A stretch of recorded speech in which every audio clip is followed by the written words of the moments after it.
其實我鬥木㗎。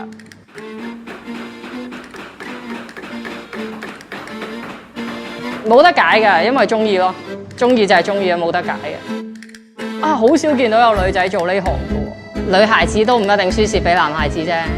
有啲嘢只要肯努力都做到嘅，細緻嘢咧就會比啲男仔好啲嘅，冇咁粗手粗腳。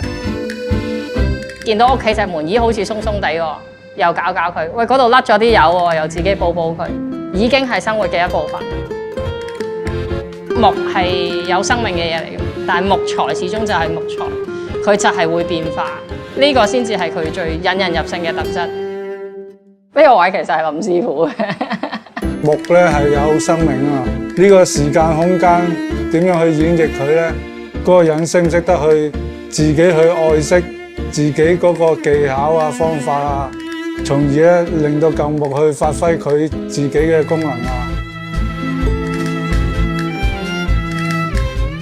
其實我諗心態係最重要咯，因為你心態正，個人先學到真正嘅工藝。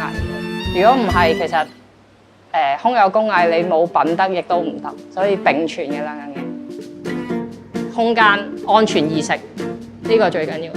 我喺學院，我有導師睇住我，真係講得俗啲，手把手咁教我點樣開料，佢安全地教我點樣可以用嗰啲機器。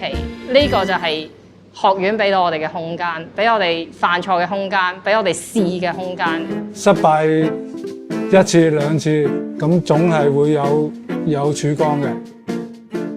賺錢即係當然重要啦，咁畢竟我都要食飯噶嘛。咁但係除此之外，最緊要係我高興咯，我開心。因為如果你做嗰樣嘢，你做得唔開心咧，你做得幾叻都冇用嘅。到我他朝有一日我有所成啦，我都希望可以翻嚟學院再培育下一代。根本係啊，做木工同做人其實一樣嘅，同一個道理。